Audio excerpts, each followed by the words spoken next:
All right, end of rant. Let me go to the core. I don't like the concept of a core because teams have to be ready for these players to go down. And when you build your whole team around 7 players, that has major implications from a financial aspect, from an emotional aspect. Financially, once 2 or 3 of those 7 core players who are getting paid so much money go down, then now you got like $100 million on the bench. Hard to win that way. But then from an emotional standpoint, when you say we're going to be okay, we have 7 good players. Well, when 2 or 3 or 4 of them go down, then you could say next man up, but you don't believe it. And what the Niners are telling us, they'll say it on the record. They're like, look, we're 6-3, we're 6-4. There's no replacing Fred Warner. There's no replacing Nick Bosa. You just don't understand. Next man up doesn't apply in their cases. You just don't, there's no replacing them. And so they're defeated mentally because they feel they need their core to win. I would argue you don't. A lot of teams win games without a Hall of Fame middle linebacker. A lot of teams win games without the defensive player of the year at the end. Does it help to have them? Yes.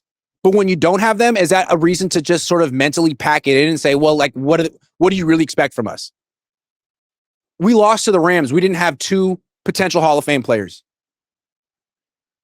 Again, what was the point of paying Brock Purdy all that money? It seems to me that when you have a franchise quarterback, the core goes out the fucking window.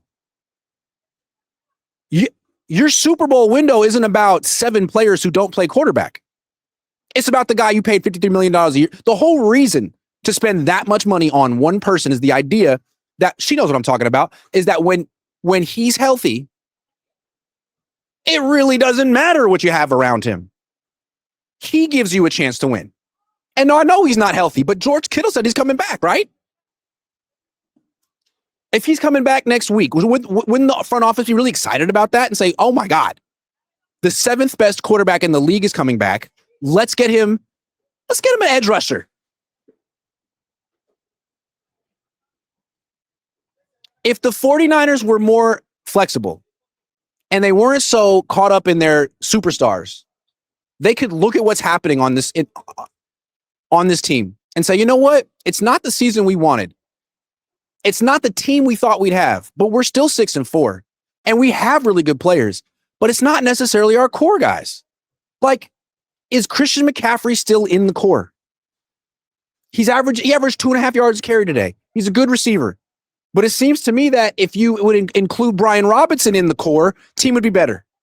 If you started thinking about other players as core contributors, foundational players, they'd be better. Tonjes is in there this year. Kendrick Bourne is in there this year. Brian Robinson's in there this year. But they haven't gotten paid. They didn't go to Cabo. I don't know. Maybe they're not on speed dial. Maybe Kyle doesn't know them as well, and so they don't get to be contributors. I think the mark of a good team is a team that doesn't have a core, a team that's truly a meritocracy. The best guys play no matter who got paid, and we don't see that enough from this team. How many games does Christian McCaffrey have to average less than 4 yards of carry before there's an actual even split between him and Brian Robinson Jr.? I mean, if it were a true meritocracy, Brian Robinson Jr. would get more carries than Christian McCaffrey. No disrespect to Christian, but the results are the results.